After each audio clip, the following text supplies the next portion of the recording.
آج فجر کی نماز کے بعد اعلی صبح میں ویڈیو بیان ریکارڈ کرا رہا ہوں کہ کل مجھے بلا کے بتایا گیا ہے کہ 12 سال پہلے مری کے کسی ریسٹ ہاؤس میں رہنے کی بنیاد پر مجھے، جس کی میں نے 942 روپے پیمنٹ نہیں کی، نااہل قرار دے دیا گیا ہے۔ یہ ایک ایسا بھونڈا مذاق ہے، یہ ایک ایسا گھٹیا مذاق ہے کہ جس کی جتنی مذمت کی جائے وہ کم ہے۔ اور اگر کوئی 50 سال میں یہ ثابت کرے کہ میں کسی ریسٹ ہاؤس میں رہا ہوں تو میں سیاست سے دستبردار ہونے کے لیے تیار ہوں، لیکن میں اپنا حق نہیں چھوڑوں گا۔ میں قلم دوات کے نشان پر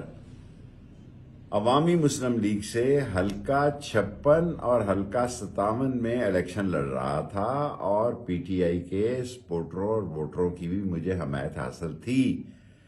اور میری واضح کامیابی کو دیکھ کر انہوں نے مجھے نااہل قرار دیا ہے۔ میں انشاءاللہ تعالی کل میں نے پوری کوشش کی 4 بجے سے لے کے اس وقت صبح فجر تک کہ مجھے فیصلے کی کاپی دے دی جائے تاکہ سپریم کورٹ تک میں اپنا حق حاصل کروں۔ میں اپنا حق نہیں چھوڑوں گا، اور میں اپنے حق کے لیے آخری سانس تک آئینی قانونی لڑائی لڑتا رہوں گا،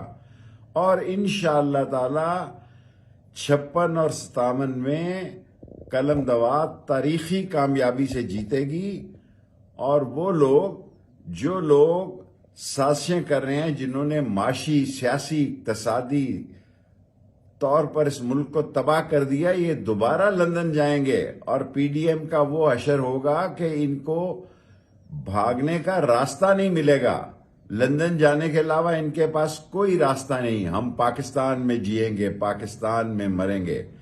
پاکستان میں کالا کالا رسول اللہ کا علم بلند رکھیں گے، اور انشاءاللہ تعالی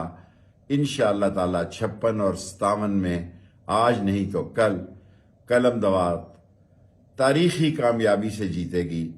پاکستان زندہ باد، اسلام